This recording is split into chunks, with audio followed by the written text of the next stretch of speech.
Hello students, कैसे आप लोग? उम्मीद करूंगा कि आप लोग बहुत अच्छे हैं। तो मैं गजेंद्र शर्मा एक बार फिर से आप सभी का स्वागत करता हूं सीयूटी अड्डा 24/7 के ऊपर। जैसा कि आप सभी को पता है, आप लोगों के लिए जो फेज 2 है ओपन हो गया। दिल्ली यूनिवर्सिटी की तरफ से उन्होंने पूरा शेड्यूल है वो रिलीज कर दिया है। तो आई होप कि आप लोगों ने उस सारी चीजों को देख लिया। आप सबसे इंपॉर्टेंट जो फेज है ये, इसके अंदर आप लोगों को अपनी प्रेफरेंसेस को भरना है, सब्जेक्ट मैपिंग करनी है। यार ये दो बहुत इंपॉर्टेंट है। अगर इनमें एक भी गलती हो जाती है ना, तो आप लोग आपकी जो ड्रीम यूनिवर्सिटी का सपना है ना, उससे दूर चले जाते हो। तो सबसे पहले आप सभी को क्या करना है, यहां पे अपना एप्लीकेशन नंबर, यहां पे अपना पासवर्ड डालना है, नीचे अपना कैप्चा फिल करना है और उसके बाद में लॉगिन कर देना है। तो इस तरीके से आप सभी के सामने ये सारी चीजें करनी है। आप सभी को ध्यान रख लेना है। जैसे ही आप लोगों ने लॉगिन किया, इस तरीके से आपके सामने सारी चीजें आ गई, जहां पे आप सभी को क्या दिखेगा, फेज 1। अब फेज 1 का अगर आप लोगों ने कंप्लीट कर लिया है तो आप लोगों को इस तरीके से, नहीं तो आप लोगों को पूरी प्रोसेस करनी पड़ेगी जिसके अंदर रजिस्ट्रेशन वगैरह करना होता है। तो उसके लिए मैंने ऑलरेडी एक वीडियो बना दी है, तो आप लोग उसको देख के कंप्लीट अपनी प्रोसेस उसको कर सकते हो। साथ ही साथ अब आपको क्या करना है, यहां पे एप्लीकेशन नंबर फेज 2 लिखा हुआ है और इसके अंदर आप लोगों को अपनी प्रेफरेंसेस है उसको क्या करना है, प्रोवाइड कराना है। इसके लिए आपको क्या करना है, स्टार्ट पे क्लिक करना है और स्टार्ट पे क्लिक करने के बाद में आप लोग चीजों को कर पाओगे। अब सबसे इंपॉर्टेंट यह है कि अगर आप लोगों की कोई गलती है, कोई परेशानी है, तो आप लोग अपडेट फॉर्म है इस पे क्लिक करके अपनी जो प्रॉब्लम्स है रजिस्ट्रेशन के अंदर जो आपने किया है, हो सकता है कि आपने अपडेट नहीं किया है, तो अपडेट कर सकते हो, क्योंकि 4 तारीख तक का समय आप सभी को दिया गया है इसके अंदर। तो आपको क्या करना है, अपडेट फॉर्म पे क्लिक करना है और देन अपनी पूरी प्रोसेस है उसको कर लेनी है। अदरवाइज आप लोगों को क्या करना है, एप्लीकेशन फेज 2 है उस पर क्लिक कर देना है, स्टार्ट पर आप लोग उसको कर पाओगे। उस पर क्लिक करने के बाद में आप सभी के सामने इस तरीके का इंटरफेस खुल जाएगा। अब आपको देखो यहां पर नजर आ रहा है, एक है सब्जेक्ट मैपिंग, दूसरा है प्रोग्राम एलिजिबिलिटी, तीसरा है प्रेफरेंस सेक्शन, चौथा है प्रीव्यू। अब प्रीव्यू जो आपको दे रखा होता है, ये प्रीव्यू आप लोगों का लास्ट में होता है, जो आप लोग प्रेफरेंसेस को सबमिट कर देते हो। तो सबसे पहले देखिए, आपको यहां पे नजर आ रहा है, क्या नजर आ रहा है कि सर यहां पे देखो आप लोगों के क्लास 12th के सब्जेक्ट हैं जो आपने पढ़े हैं। जैसे इस बच्चे ने पढ़ा है इंग्लिश कोर पढ़ी है, ज्योग्राफी पढ़ी है, हिंदुस्तानी म्यूजिक पढ़ा है, पॉलिटिकल साइंस पढ़ा है, कंप्यूटर साइंस पढ़ा है और इकोनॉमिक्स। ये जो आपने पढ़े हैं, इन्हीं को आप लोगों को मैप करना है किसके साथ बेटा, क्लास 12th के सब्जेक्ट को सीयूटी में जो आप लोगों ने पेपर दिया है उसके साथ। तो मैपिंग के लिए हम लोग इसको थोड़ा सा ऊपर करते हैं, स्क्रॉल करते हैं और चीजें हम लोग समझने की कोशिश करते हैं। ये देखो यहां पे क्या हुआ, हमने इसको स्क्रॉल करते हैं, स्क्रॉल करने पे सारी चीजें आपको समझ में आ जाएगी। तो देखो यहां पे क्या दे रखा है, बोले सर ये इसने क्लास 12th के अंदर सब्जेक्ट पढ़े हुए हैं। अब यहीं पे नीचे देखो क्या दे रखा है, CUET test paper with subject studied at class 12th। अब आपने जो भी क्लास 12th के अंदर सब्जेक्ट पढ़े हैं उसकी बात यहां पे की जा रही है। तो अब देखो यहां पे मैं क्या करता हूं, इसको एक बार क्या करता हूं, अपडेट मैपिंग के क्लिक करता हूं और अपडेट मैपिंग के क्लिक करने के बाद में देखो ये आप लोगों के सामने आ गया है। अब यहां पे देखो आपने जो सीयूटी के अंदर पेपर दिए हैं वो इस तरीके से हैं। सीयूटी के अंदर भैया इंग्लिश दिया है, ज्योग्राफी दिया है, हिस्ट्री दिया है, पॉलिटिकल साइंस दिया है। जो भी आप लोगों ने दिया है वो आपके सामने, ठीक है।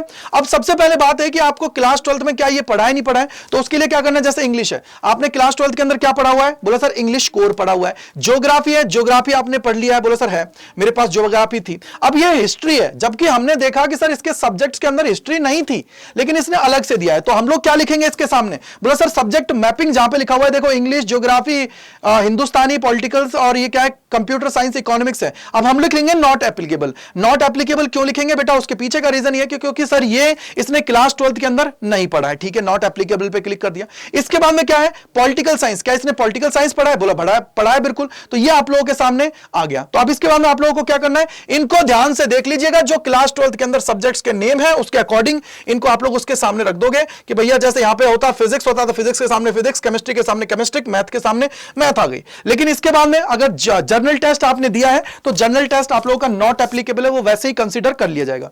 इसके बाद में यहां पे क्लियर कट लिखा हुआ है कि भैया I declare that I have done the correct class 12th mapping with CUET test paper. तो अगर आपने सही कर दिया तो सारी चीज है, ये आ गया है। अब इन्होंने बोला है, देखो ये लिखा हुआ यहां पे, select not applicable if you have not studied class CUET test paper as class 12th subject. अगर आप लोगों ने क्लास 12th के अंदर जो सीयूटी के अंदर पेपर दिया है उसको नहीं पढ़ा है, तो उसको क्या लिखोगे, नॉट एप्लीकेबल पे क्लिक करके उसको उसके सामने लिख दोगे। अगर ऐसा है तो आप लोगों की सारी चीजें होंगी, ठीक है। अब इसके बाद में क्या है, इफ यू चेंज और update your class 12 subject mapping you saved preferred data will be reset, you will have to select your preference again। तो अब आप लोगों को क्या करना है, अपनी प्रेफरेंसेस को सेलेक्ट करना है, प्रेफरेंसेस की तरफ जाना है। तो उसके लिए क्या करना है, सेव एंड कंटिन्यू पे क्लिक आप सभी को करना है। जैसे सेव एंड कंटिन्यू पे क्लिक करोगे आपके सामने सारी चीज आ जाएंगी। तो ये आपको ध्यान रखना है अच्छे से, जो आपने नहीं पढ़ा उसके सामने नॉट एप्लीकेबल आप लोग करने वाले हो।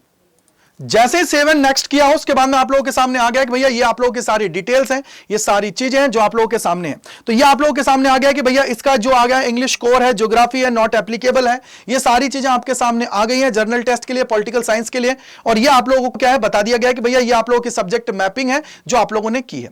राइट है मेरे भाई। अब सबसे बड़ी बात यहां पर आती है, आपको क्या करना है, प्रोसीड टू प्रोग्राम एलिजिबिलिटी पे क्लिक करना है। जैसे प्रोग्राम एलिजिबिलिटी पे आओगे तो ये आपको बता देंगे कि भैया ये आप लोगों के सीयूटी के अंदर जो पेपर्स दिए हैं उसका स्कोर ये है और इनके हिसाब से आप लोगों की क्या एलिजिबिलिटी बनती है। जैसे कि आप लोग यहां पे देखोगे तो यहां पे देखो बैचलर्स ऑफ फाइन आर्ट्स के लिए ये जा रहा है। क्यों? क्योंकि सर इसका क्या है, एक डोमेन है जिसके अंदर, और एक डोमेन हुआ, एक जीटी हुआ, एक लैंग्वेज का कॉम्बिनेशन बनेगा। क्यों? क्योंकि सर तीसरा इसने पढ़ा नहीं था हिस्ट्री, इस वजह से।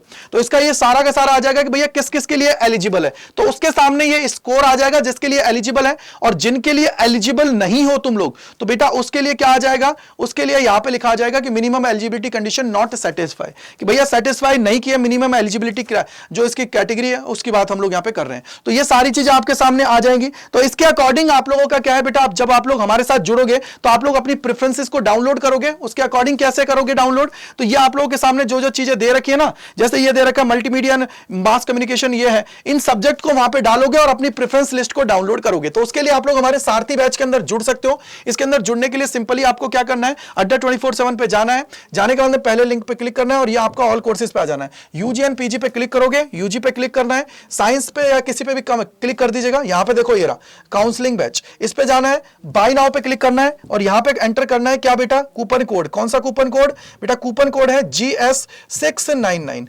GS699, इस पे क्लिक करना है और उसके बाद में क्या कर देना है बेटा, इसको सबमिट कर देना है। तो यहां पे आप लोगों का क्या हो जाएगा, 699 में मिल जाएगा GS699, यानी कि गजेंद्र सर 699 में। ठीक है बेटा, तो इसको आप लोग आगे बढ़िएगा, 699 में मिल जाएगा।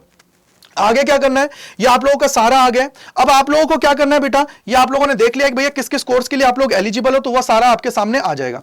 अब इसके बाद में आपको बोला गया कि प्रोसीड टू प्रेफरेंस सेक्शन, तो इस पे आप लोग आओगे। तो यहां पे देखो आपको पता है कि आप लोगों के प्रेफरेंसेस के बारे में आ गया है कि भैया आप लोगों को प्रेफरेंसेस, इधर जितने कोर्सेज के लिए आप लोग एलिजिबल होगे वो आपको मिल जाएगा। यहां पे जो जो आप लोग सेलेक्ट करते जाओगे वो इधर दिखता जाएगा। जैसे मान लीजिए मेरे को पहले रखना है, भैया मैं चाहता हूं कि मैंने डीसीएससी को पहले रखना है, तो यहां पे क्या है, add to preference number, add to top, top पे क्लिक कर दिया, टॉप पे आ गया। दूसरा मैं चाहता हूं कि सर मैं यहां पे मान लीजिए रामजस कॉलेज को रखना चाहता हूं, तो मैं रखूंगा यहां पे प्रेफरेंस नंबर पे क्लिक किया और इसको क्लिक कर दिया 2 पे, 2 क्लिक करते ही दूसरा इसके नीचे आ जाएगा। इसी तरीके से आप लोगों को और जितनी भी कॉलेजेस हैं उन सभी को ऐड करना है एक एक करके। जैसे इसको ऐड करना है तो यहां पे ऐड टू बॉटम कर दिया। इसके अलावा और किसी को ऐड करना है तो नंबर डाल दिया, 4 नंबर पे डालना है तो 4 नंबर डाल दिया। ये लो, इस तरीके से ये सारा आपके सामने आ जाएगा। अब आने के बाद में आपका काम क्या है बेटा, सेव चेंज करना है। अगर सेव नहीं करोगे तो दिक्कत आ जाएगी। तो इसको क्या करोगे, सेव पे क्लिक करोगे। सेव करते ही आपके सामने ये आ जाएगा कि भैया इतनी आप लोगों ने प्रेफरेंसेस सेलेक्ट कर लिए। और मैं एक चीज बोलूंगा भैया कि आप लोगों को मैं बोलूंगा जितने के लिए तुम लोग एलिजिबल हो ना, ये रहा 500 के लिए, तो भैया 500 के 500 लगा देना। और तुम चाहो फिल्टर लगाना तो फिल्टर भी लगा सकते हो। जैसे मान लो मैं ये चाहता हूं कि मैं पहले बीकॉम का ही लेना चाहता हूं, ठीक है, और बीकॉम का ही फिल्टर लगाया, तो मैंने ये देखो फिल्टर लगा दिया, बीकॉम पे मैंने क्या कर दिया, क्लिक कर दिया, तो बीकॉम अप्लाई फिल्टर। तो देखो ये 30 आप लोगों की बीकॉम की आ गई। तो पहले इनको सेलेक्ट कर लो, फिर दूसरे को सेलेक्ट कर लो, तो फिल्टर के थ्रू भी आप लोग सेलेक्ट कर सकते हो। अब आपको क्या करना है, जैसे इसको सेव करना है भाई, सेव करते ही आप लोगों को प्रीव्यू पे आना है। और प्रीव्यू आप लोगों को यहां पे आ रहा है ना, सबमिट प्रेफरेंस सिलेक्शन। ये जब तक सबमिट नहीं करना है जब तक आप लोग पूरी तरह 100% सेटिस्फाई ना हो जाओ। अगर सेटिस्फाई नहीं हो तो अपडेट प्रेफरेंसेस पे आना है, वापस से जाके क्या कर लो, अपडेट कर लो। और लगता है कि नहीं सर मुझे इसको हटाना है, तो रिव्यू इस पे क्या चलोगे, रिमूव पे क्लिक कर देना। रिमूव पे क्लिक करोगे ये सारा हटता जाएगा। ये लो, रिमूव पे क्लिक करते हैं क्या हो जाएगा, ये हट गया, ये सारा का सारा हट गया है इसके अंदर से। तो इस तरीके से आपको ध्यान रखना है और देन आप लोगों को ये क्या कर देना है, सबमिट कर देना है। जैसे आप लोगों ने 100% सेटिस्फाई हो जाते हो, तो अगर सेव भी करके रखोगे तो उस केस के अंदर बेटा यूनिवर्सिटी आप लोगों का उनको कंसीडर कर लेती है। अगर नहीं सेव करते हो तो बेटा पिछले साल बहुत बच्चे ऐसे बाहर हो गए थे क्योंकि उन्होंने प्रेफरेंसेस ही नहीं भरे थे। तो सेव करना है और सबमिट कर देना है। तो इस तरीके से आप लोगों की प्रेफरेंसेस पूरी आप सभी को भरनी है। आई होप कि आपके सारे डाउट्स दूर हो गए होंगे। और सबसे बड़ी बात, वीडियो को लाइक कर देना जिससे मैक्सिमम लोगों तक ये पहुंच पाए, क्योंकि बेटा आपको पता है ना हर एक चीज इंपॉर्टेंट है अगर आप लोग जानो तो। क्यों, उसके पीछे का रीजन ये है कि बेटा आप जानते हो कि यार यहां पे एक छोटी सी गलती आपके सिलेक्शन से दूर आपको पहुंचा सकती है। सकती है। अब आपको क्या करना है, आप लोग चाहो तो हमारे सारथी बैच से जुड़ सकते हो बेटा, क्योंकि उसके अंदर फुल्ली गाइडेंस आपको दी जा रही है और वहां पे आपको हर एक पॉइंट पे चीजें बताई जा रही है, समझाई जा रही है। आपको क्या करना है, अड्डा 24/7 पे जाना है, ऑल कोर्सेज पे जाना है, ऑल कोर्सेज पे जाओगे, यूजी एंड पीजी पे जाना है, यूजी पे क्लिक करना है और किसी पे भी चले जाइएगा। जैसे ही जाओगे यहां पे आपका आ जाएगा काउंसलिंग बैच, इस पे जाना है, बाय नाउ पे एंटर करना है। देखो अभी कितना 722 है 38% पे, लेकिन जो भाई का कोड है वो लगाना क्या है, GS699। जैसे ही GS699 अप्लाई करोगे 699 में आ जाएगा और आपको क्या है 2% एक्स्ट्रा और मिलेगा, 40 हो जाएगा। GS699 699। यहां पे आप सभी को प्रेफरेंसेस भी मिल जाएंगे बेटा, हर एक वो चीज जो आपके लिए जरूरी है वो सारी चीज आपको यहां पे मिलेंगी, प्रेफरेंसेस भी मिलेंगी, आपको कॉलेज प्रेडिक्टर भी मिल जाएगा। 699 में आपको गाइडेंस भी मिलेगी आपके भाई की। आई होप कि आपके सारे डाउट्स दूर हो गए होंगे। इसी प्रकार के इंपॉर्टेंट सेशंस के लिए जुड़े रहिए अड्डा 24/7 CUT से। और सबसे बड़ी बात क्या करना है बेटा, वीडियो को लाइक कर देना है जिससे मैक्सिमम लोगों तक ये पहुंच पाए। Thank you and bye bye to all, God bless you सभी को।